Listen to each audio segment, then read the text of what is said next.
Census projections show red states to gain in U.S. House seats and the Electoral College. It is Illinois in Focus Daily with the Center Square. I'm Greg Bishop, and a headline from Andrew Rice at the Center Square focusing in on the census and just exactly what the national trends are showing.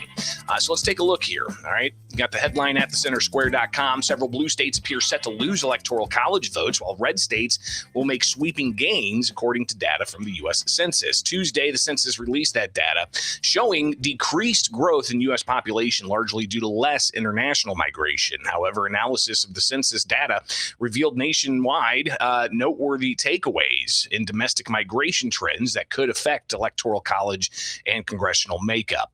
Electoral votes allocated on states based on the census. Each state is allocated a number of electoral votes based on the number of U.S. senators and representatives in this state. The District of Columbia gets 3 electoral college votes. The American Redistricting Project estimates Texas would gain 4 seats in 2030 based on recent census data, and Florida would gain 2 seats. On the other end, California is projected to lose 4 seats. North Carolina, Georgia, Idaho, Utah, and Arizona would gain 1 additional seat respectively. However, New York, Pennsylvania, Wisconsin, Illinois, and Oregon would lose 1 seat respectively. And you've got this chart here from the which organization is this? Carnegie Mellon. There you go. And it just spells out, look at all the different states and what kinds of seats they're going to pick up and what kind of seats they're going to lose. So Illinois could lose up to 2 seats, according to this analysis, come 2030, if these trends continue. So yesterday we looked at some of these numbers, and I want to go through some of them again, and in particular, this is all data from the U.S. Census, and let me make sure we get this viewed in full screen so you can get the totality of these numbers. But you can see here all of the different states and the different numbers, all the data. For Illinois, though, and this is where you can really kind of get a good picture.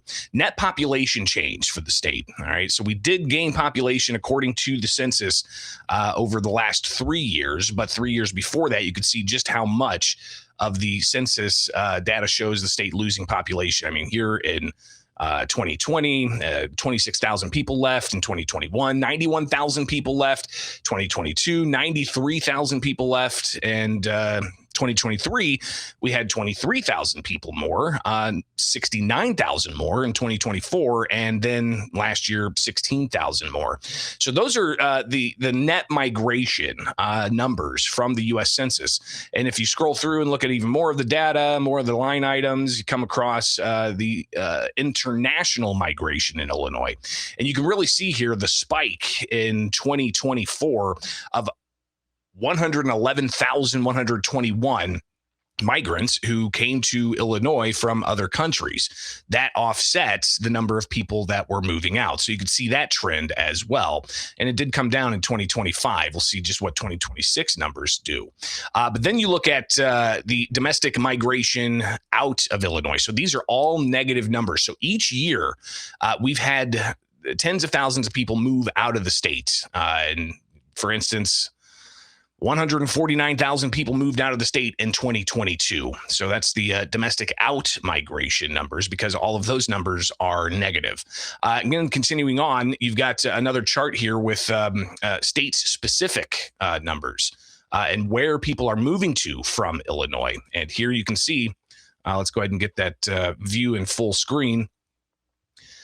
So we can take in the totality of this, but you could see Missouri, California, Texas, Wisconsin, Florida, and Indiana are all states that are getting Illinois residents. And here in Indiana, for instance, 25,000 people moved from Illinois to Indiana just in the past year. 24,000 people moving to Florida from Illinois in the past year. Wisconsin, 24,000 people moving. So these are just some of the indications as to what's going on with the overall numbers in Illinois. And what else you have is the just overall totals. 40,000 people moved out of Illinois to another state last year. 44,752 moved into Illinois from another country, with births and deaths included. Illinois gained on net 16,108 people last year. Altogether, though, since 2021 and 2020, rather, Illinois is down 76,000 people. So we've actually not gotten back to where we were in 2020. And again, we talked about Governor J.B. Pritzker and his position on this, saying Illinois' increased population 3 years in a row. But again, look at this map of the potential for losing congressional seats. Illinois looking at possibly 2 congressional seats less. Illinois has seemingly every reapportionment has lost a congressional seat. I mean, we used to have 22 seats not long ago. Now what do we got? 17? So could we have 15 seats? And what's going to happen with the maps when those come out in 2030?